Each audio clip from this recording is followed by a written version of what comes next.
Hello everyone, welcome back to Magic the Gathering Premodern set reviews. Today we have one of the good parts of this, reviewing one of the most unbelievable MTG Premodern sets, Tempest. Not only this set is numerically huge, 350 cards, its power level, flavor, artworks, everything is top notch. This is prime Silver era MTG. Wrath Cycle / Tempest block 1997-98. Tempest Stronghold Exodus, what a great time to be alive. So let's start with bans, just one.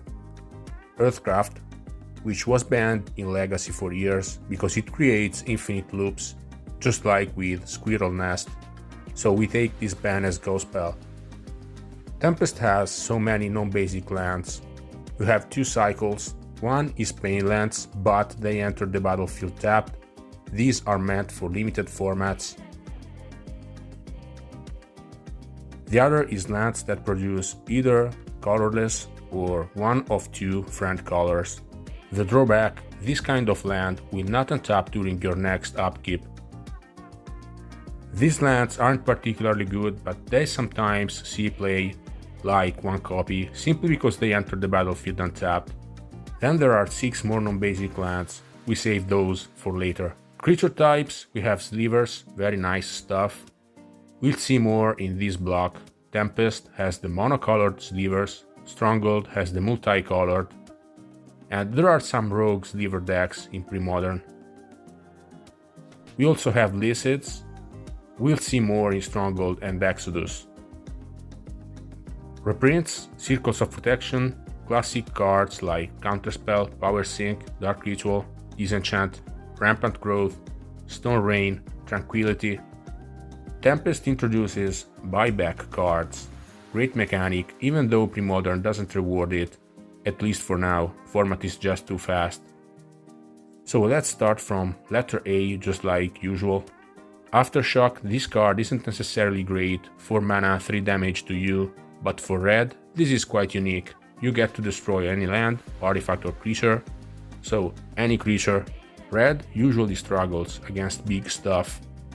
This is an upgrade to Fisher, old school budget card, Ponza decks will enjoy.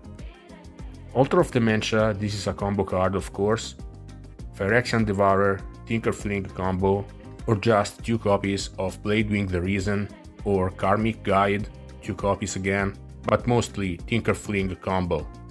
You deck them out. Card isn't cheap, and it's deck specific. Aluren, legacy card, and in Premodern this is the build around card of the Aluren deck. Price is plummeting and we are getting closer to a point where you might want to get it. Aluren decks include other expensive cards like Survival of the Fittest and Gilded Drake, so you know better than me what you want to do here. Ancient Runes, hate card against artifacts. Ancient Tomb, I love this card from Kaibude's Wildfire Red deck. Sorrying Land. Unfortunately, its price is going up. It sees play in Replenish, Tinkerfling combo, monocolor deck, Dream Halls. So this is not for every deck, but it's extremely powerful, unique and iconic MTG card. I'm not ranking this any lower than a 9. There are reprints. As an MTG player, you want to play this card sooner or later, at least once. Apocalypse, classic mono-red card, you empty your hand, then destroy everything. It doesn't see much play and price has dropped. Oratok, maybe you can build a rogue deck around this, with Rancor, Femeref Enchantress, Argothian Enchantress. Avenging Angel, look at that spike in 2022, that did not age well. Boil, uncommon sideboard card, blue decks use non-basic lands, and mono-blue players use Gush otherwise. Bottle Gnomes, unexciting sideboard card. Capsize, rare example of buyback card that does sometimes see play in Turbolands, Standstill, and Dissolution. Next we have Chill, this is a sideboard card against mono-red decks, Sly and Goblins. This is very painful for Sly, I'll give this a 9, and this is a must-have, cheap sideboard card. Next we have Choke. This is a cool sideboard card for the Rock and Oath of Druids decks. Enchanters can use these quite effortlessly as a sideboard card, even though they usually prefer Carpet of Flowers. Corpse Dance, this is a commander card, and look at that price. Premodern, just a couple appearances, Stifle Knot and Reanimator decks. Then Cursed Scroll, classic card. This is needed for mono red Sly and aggressive decks that run out of gas.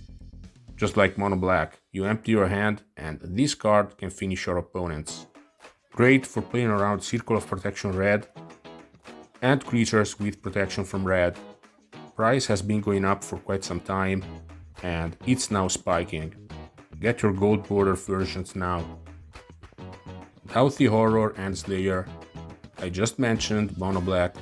These are evasive creatures for all kinds of mono black aggro, broccoli soup, tomato sauce. Doughty Slayer is the more consistent, obviously, 2 toughness.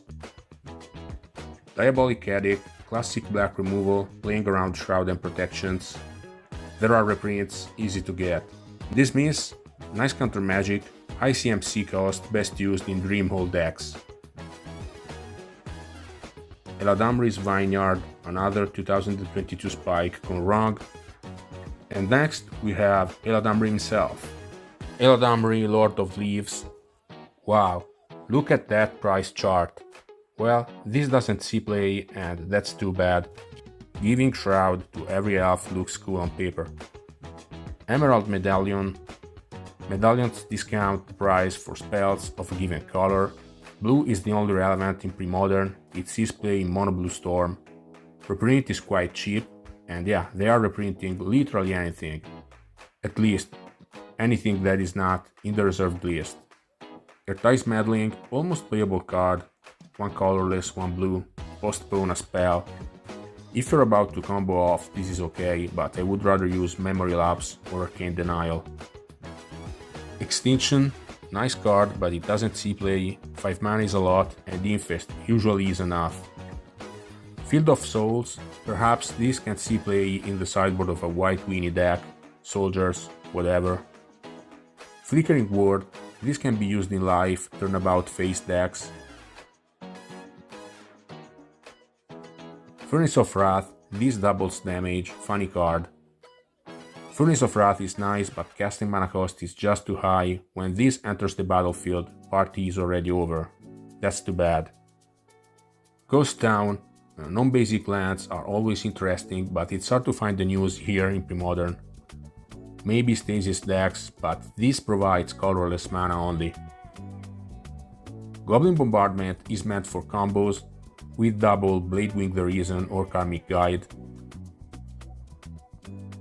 Grindstone, yeah, Painter Grindstone, Legacy decks.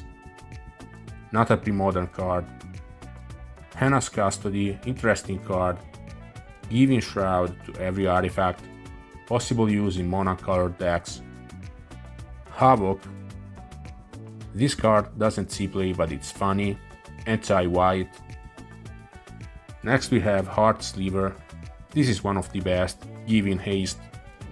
Then we have another heavy hitter, Humility, this is a very good card for control decks like Standstill, Astral Slide, Tide Control, or even Enchantress or Black-White. This card isn't cheap, but it's very good. Interdict, this can be used as a sideboard card, especially with Cunning Wish. Intuition, this is an expensive card and it's going up. That's unfortunate because this is needed in blue-white replenish decks, and it's particularly good in other combo decks just like Phyrexian Devourer, Tinkerfling, Storm, or Iggy Pop.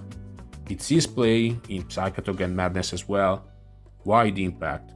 Price tag is a problem though.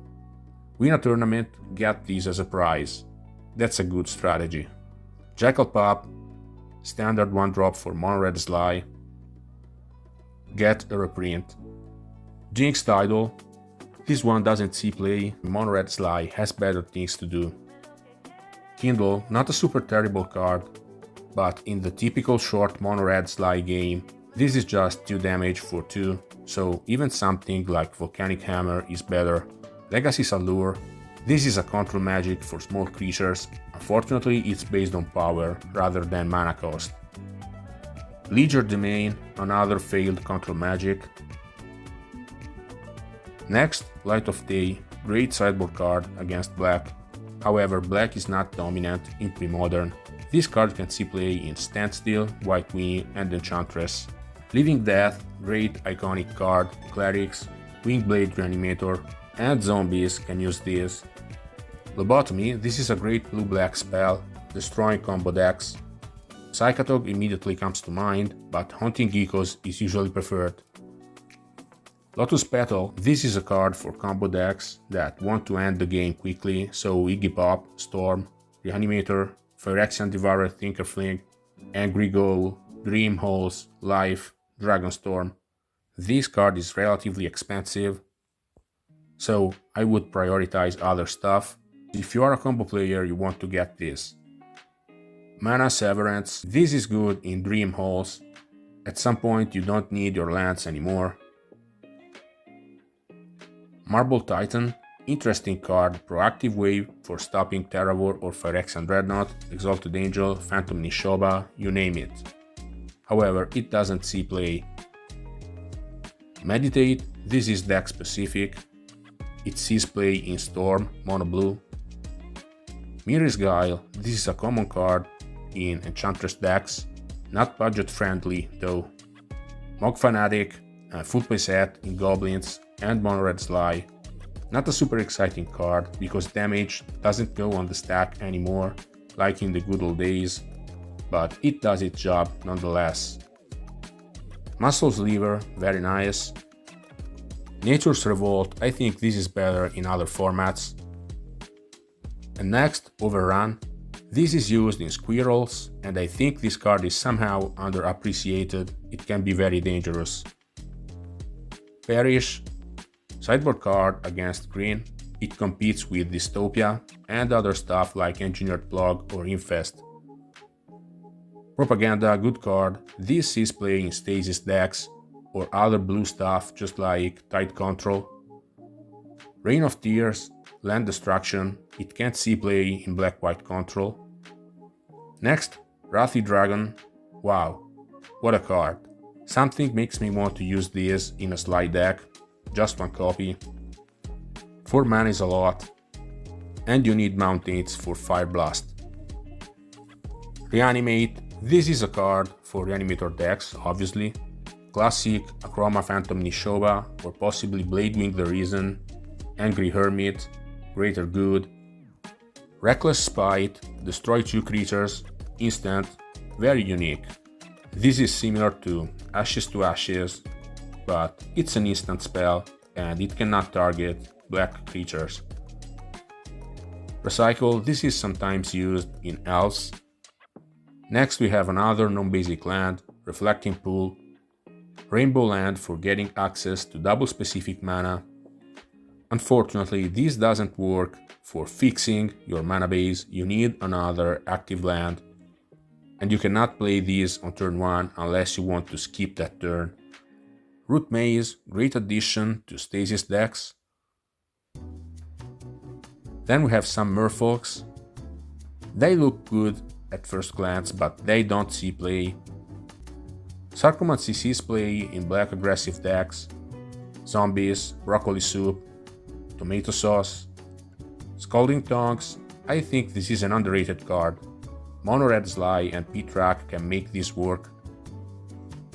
Scorched Earth, remarkable stuff, but this doesn't see play. Next, Scroll Rack. This card is a powerhouse for combo decks, but it doesn't see much play in Premodern. Perhaps Turbo Lance, Stifle Knot, or maybe Phyrexian Devourer, Tinkerfling combo, Seeker of Skybreak, untap Priest of Titania. Selenia Dark Angel, another 2022 spike gone wrong. Serene Offering, this is Divine Offering for enchantments. Then Shadow Rift, this can theoretically be used in Psychotog or Tideless Tribe decks, making things unblockable. Next we have Shocker, This is a good sideboard card for a Wheel and Deal, Magrim, and Phyrexian Tyranny rogue deck. Make them think you're not playing creatures, bring this in. Sky Shroud Condor, Mono Blue Skies, rogue deck. Soltari Monk, Priest, and Trooper, Mono White Weenie material. Soltari Priest is protected from red. Spontaneous Combustion, instant speed, nice board sweeper, but you need a sacrificial lamp. Stalking Stones, this is the slowest man land. Perhaps it can't see play in mono-colored decks. This was used in mono-blue control decks at the 1999 Worlds standard format. Stark of Wrath, very unique card. This doesn't see play for the same damn reason. Premodern is fast-paced. Static Orb, this can see play in survival of position decks. Next, Steel Enchantment, unique effect, and obviously this spiked due to Commander. It's going back to normal now. Time Warp, extra turn, so this is your typical Turbo Fog card. Turbulence will play this. Dream Holes uses Time Stretch instead.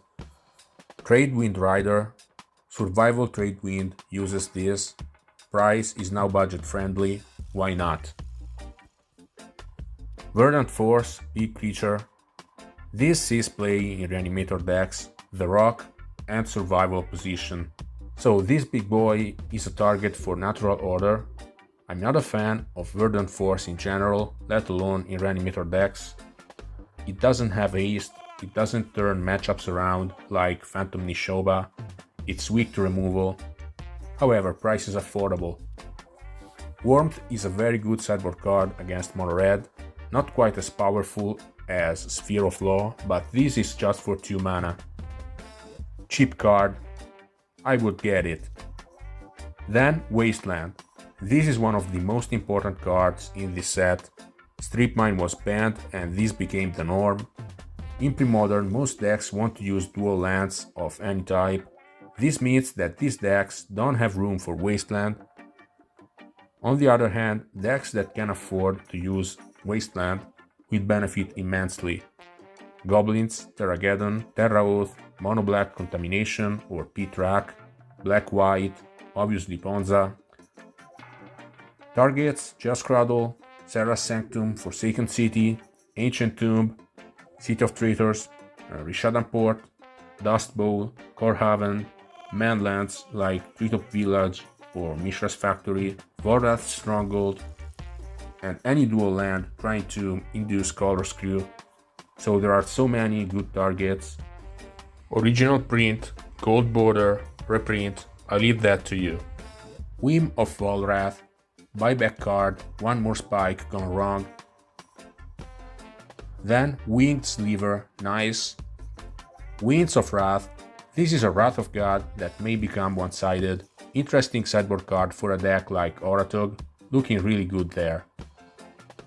Winter's Grasp sees play in Terra Oath decks and Ponza. Worthy Cause, this is used in Life. Wood Sage concludes this review, very nice effect, looking for a specific creature and milling yourself, however this thing doesn't see play. So this is it for Tempest. Huge impact on Premodern, and even more importantly, every card feels like you want to stop and take time to read it. So unlike some previous sets, expectations were fully met and even exceeded. Just like always, let me know your thoughts. Thanks for watching.